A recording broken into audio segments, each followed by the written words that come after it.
2025년 5월 29일 목요일 새벽 기도 말씀을 함께 나누겠습니다. 함께 보실 하나님의 말씀은 누가복음 5장 말씀입니다. 무리가 몰려와서 하나님의 말씀을 들을새 예수는 게네사렛 호숫가에 서서 호숫가에 배 두 척 있는 것을 보시니 어부들은 배에서 나와서 그물을 씻는지라. 예수께서 한 배에 오르시니 그 배는 시몬의 배라.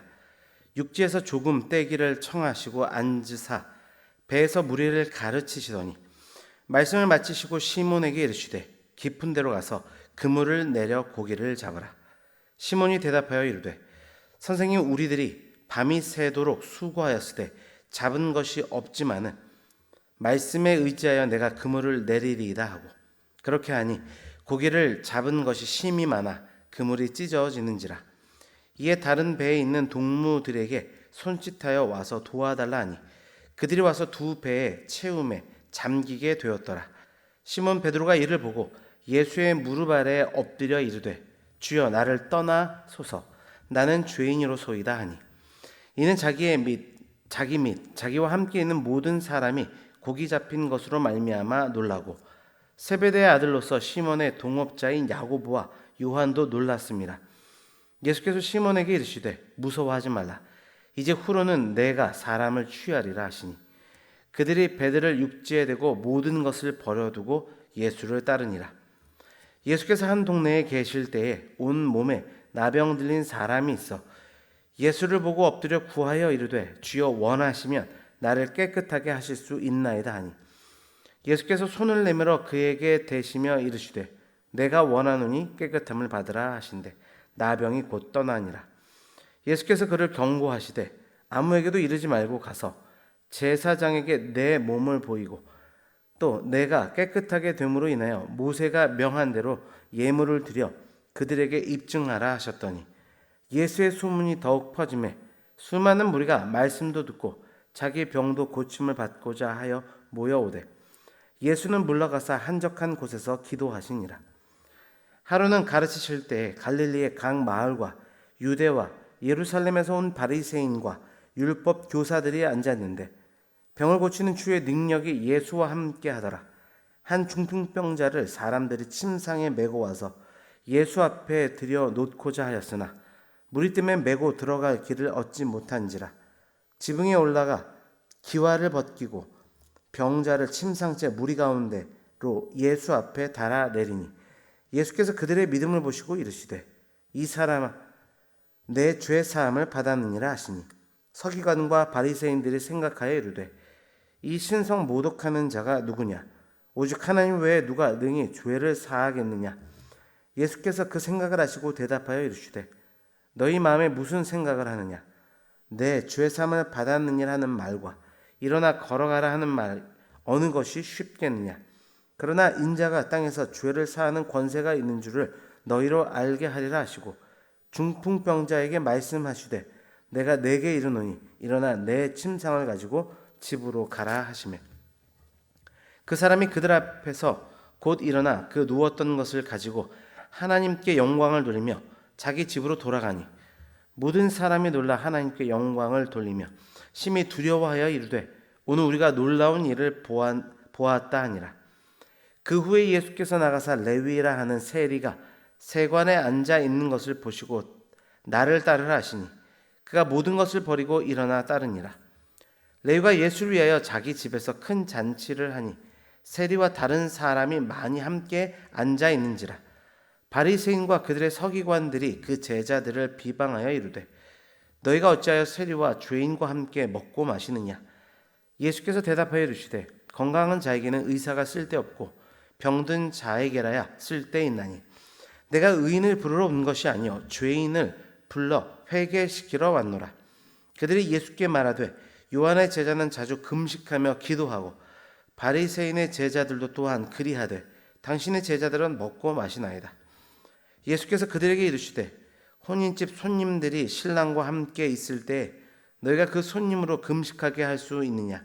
그러나 그날에 이르러 그들이 신랑을 빼앗기리니 그날에 금식할 것이니라.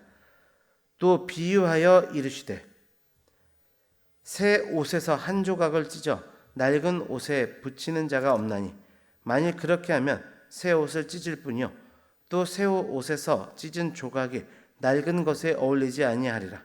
새 포도주를 낡은 가죽 부대에 넣는 자가 없나니 만일 그렇게 하면 새 포도주가 부대를 터뜨려 포도주가 쏟아지고 부대도 못 쓰게 되리라. 새 포도주는 새 부대에 넣어야 할 것이니라. 묵은 포도주를 마시고 새 것을 원하는 자가 없나니 이는 묵은 것이 좋다 함이니라. 아멘.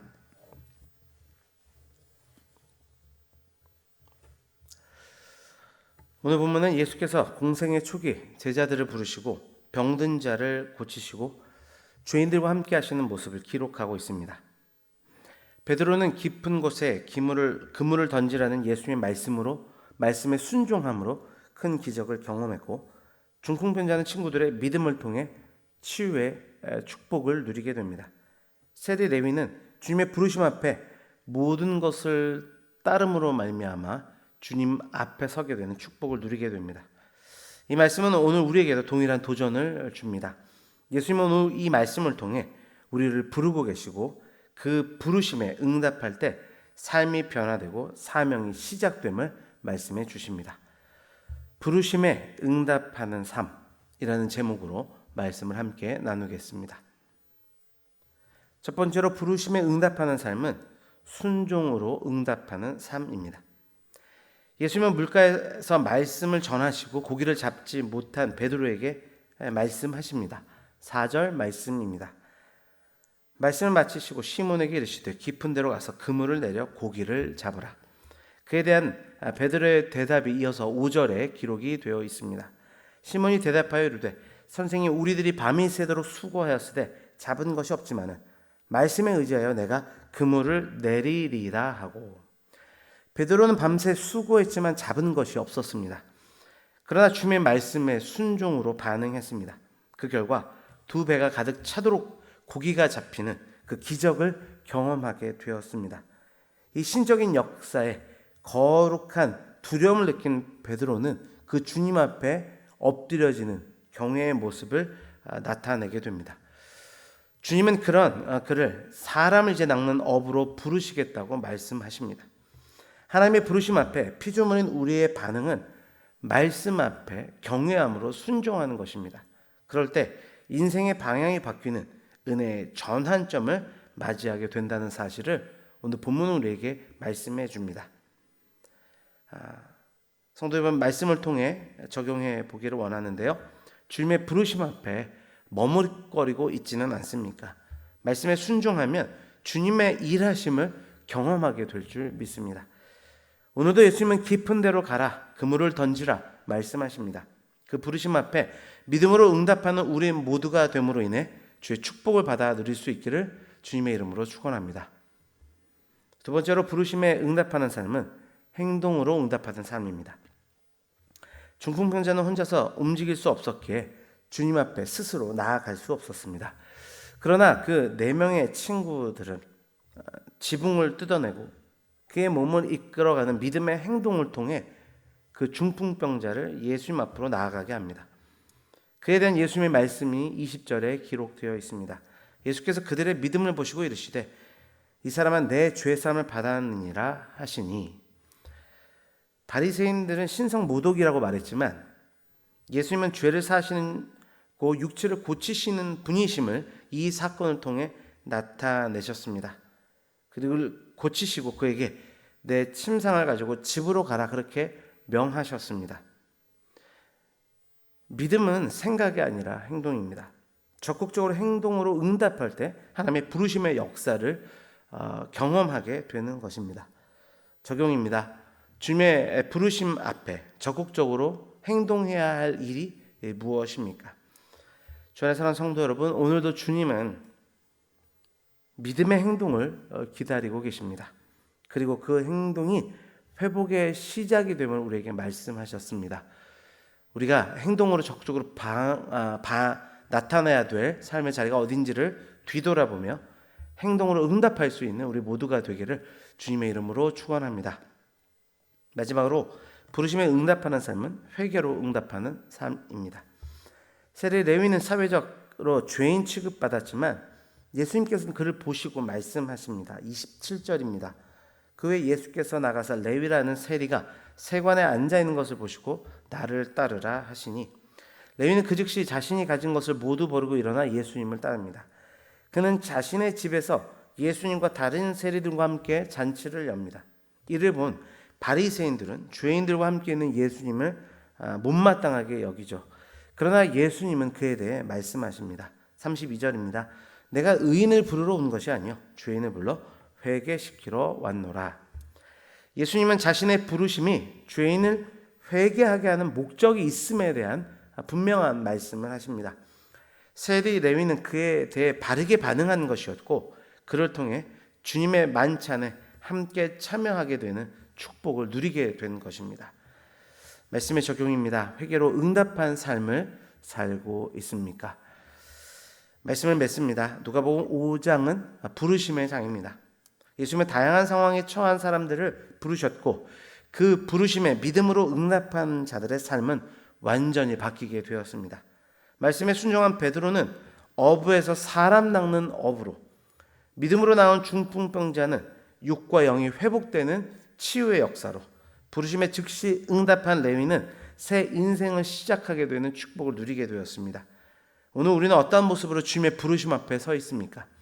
머뭇거리지 말고, 의심하지 말고, 외면하지 말고 즉시 응답함으로 진정한 회복과 변화의 축복을 누리게 되는 우리 모두가 되기를 주님의 이름으로 축원합니다. 기도하겠습니다. 아버지 하나님 감사합니다. 하나님은 언제나 우리를 말씀을 통해 주님을 벗어난 있는 우리의 모습들을, 우리의 삶을 다시 한번 제자로 돌리기를 원하시는 부르심으로 늘 우리를 향하여 말씀하십니다. 그 앞에 온전한 반응은 순종으로 응답해야 되는 반응이며 삶이라 말씀하셨사오니 말씀이 떨어지게 될 때 그 말씀 앞에 베드로처럼 경외함으로 순종함으로 반응하는 우리의 삶이 되도록 인도하여 주옵소서. 말뿐이 아니라 생각뿐이 아니라 행동으로 반응할 수 있는 우리가 되도록 인도하여 주셔서 중풍병자의 영육이 회복된 그 역사들을 우리도 누릴 수 있도록 주님 주장하여 주옵소서. 회개로 응답하는 삶을 살도록 부르시는 주님이라 말씀하셨사오니 우리의 삶 가운데 늘 묻게 되는 죄의 찌꺼기들, 때들, 얼룩들을 늘 회개함으로 하나님 앞에 겸손하게 나아갈 수 있는 우리가 되게 도와주시옵소서. 바르게 응답함으로 말미암아 그 부르심 앞에 누리게 되는 놀라운 축복의 역사들을 받아 누리게 되는 우리 모두가 되도록 축복하시고 함께하여 주옵소서. 모두가 감사드리며 예수 그리스도의 이름으로 기도드립니다. 아멘.